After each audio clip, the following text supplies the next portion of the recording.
بسم اللہ الرحمن الرحیم۔ حدیث مبارک صحیح مسلم۔ رسول صلی اللہ علیہ وآلہ وسلم نے فرمایا، حیض کا غسل کرنے والی عورتوں کے لیے مشک لگا روئی کا ٹکڑا خون کی جگہ استعمال کرنا۔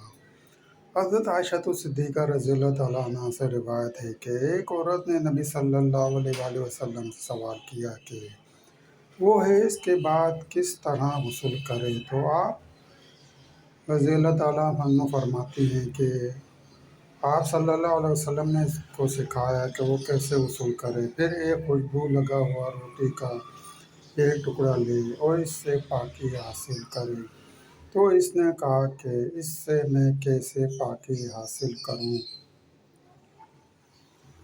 تو آپ رضی اللہ تعالیٰ عنہ نے فرمایا کہ اس کے ساتھ حاصل کر، اور سبحان اللہ فرما کر آپ رضی اللہ تعالیٰ عنہ نے اپنا چہرہ چھپا لیا۔ حضرت سفیان رضی اللہ تعالیٰ عنہ نے ہمارے لیے اپنے چہرے پر ہاتھ رکھ کر اشارہ فرمایا۔ حضرت عائشہ صدیقہ رضی اللہ تعالیٰ عنہ نے فرمایا کہ میں نے اس عورت کو اپنی طرف کھینچا اور میں نے معلوم کر لیا کہ نبی صلی اللہ علیہ وآلہ وسلم نے کیا ارادہ فرمایا ہے۔ تو میں نے کہا، اس کپڑے کے ساتھ خون کے آثار ختم کر دو۔ صحیح مسلم۔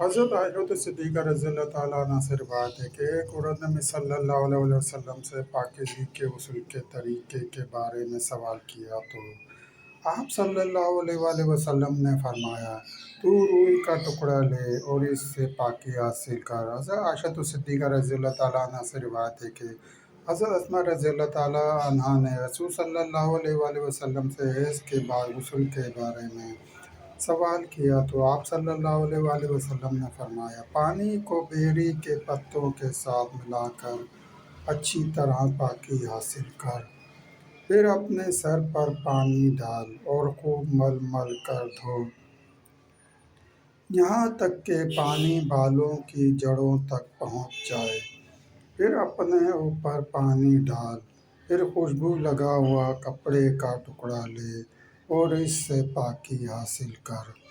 تو اسماء رضی اللہ تعالیٰ عنہا نے کہا، میں اس سے کیسے پاکی حاصل کروں؟ تو آپ صلی اللہ علیہ وآلہ وسلم نے فرمایا، سبحان اللہ، اس سے پاکی حاصل کر۔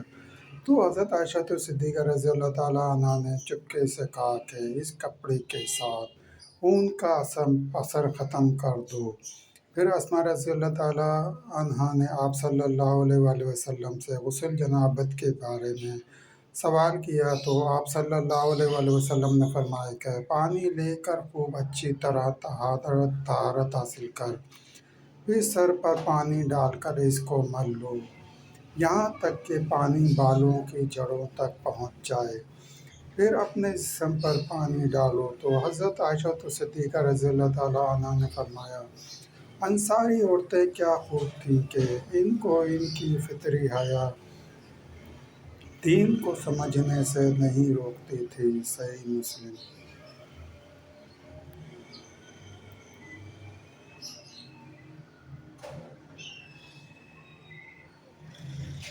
دوستو، سلسلہ ابھی جاری ہے۔ مزید حدیث مبارکہ سننے کے لیے چینل کو سبسکرائب کریں اور گھنٹی کا نشان لازمی پریس کریں، لائک کریں، شیئر کریں۔ دوستو، ویڈیو دیکھنے کا شکریہ۔